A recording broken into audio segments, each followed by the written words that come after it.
Marshmallow world. Amazing statistic. Americans consume more than 90 million pounds of marshmallows a year. Kim Douglas. Over half of them will do it in the summertime, either with s'mores or roasting it on a stick. And Dan Kohler's here says there's a science behind There's a science behind everything. There is. But have you ever even thought about the word marshmallow? Because I think a lot of us, it's a strange word, isn't it? Yeah, marshmallow. And where does this thing come from? Well, actually, if you split the word in half, we can find the origin of this really spongy treat. So there's a flower called the mallow, and we've got a picture of this. And this mallow flower grows in marshy areas. It is, in fact, a marshmallow flower. Now, inside this stem and inside the root, there's this really thick sap. So in 300 BC in Egypt, they whipped this sap with honey and they made a treat for the royalty. And this actually is the beginning of what we would call a marshmallow.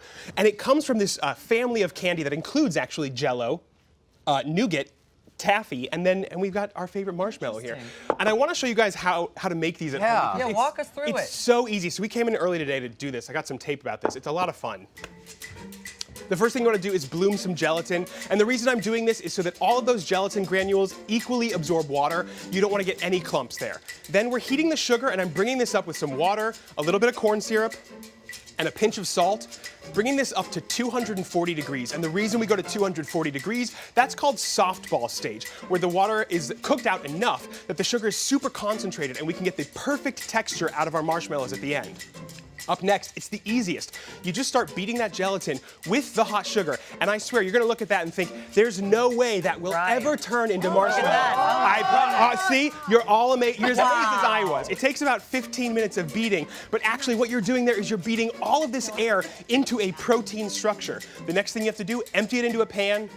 I've lined it with a little cooking spray and parchment paper. Smooth it out. Use a little water on your spatula, get a nice smooth top. That's it. That's it? That is marshmallow. And that's marshmallow fluff there, though. Yeah, so this is what we end with at the end. Now, I said a little bit there that it's a protein structure, right? Yeah. Now, the sap from that marshmallow, confectioners found out was really highly concentrated with protein. So as confectioners started figuring that out, they said, what else can I make marshmallows with? And first it went to egg whites, and then it went to gelatin. We've got a picture of a protein strand. So gelatin is a very strong protein. And then we've got a picture of a marshmallow under a microscope. And what happens here is those protein strands really bond together and they trap air. You saw over 15 minutes, right? Looks like the craters on the moon. It does. We had 15 minutes of beating because what you want is to actually trap air between protein molecules. Now, the last thing you want to do... I have a question. Go for it. Why aren't we eating them? Oh, please! Good question. Thank you. What are the brown ones? Oh, wait. You've got coffee, birthday cake, and vanilla on those plates. Okay, so while you're taking that out, explain to me how you get the flavors in these. Yeah, so the different flavors, you want to use a couple of different methods. For the coffee, I actually bloom my gelatin in some instant freeze-dried coffee. For the birthday cake, I use almond extract instead of vanilla. And the plain vanilla marshmallows are really just a tablespoon of vanilla in there.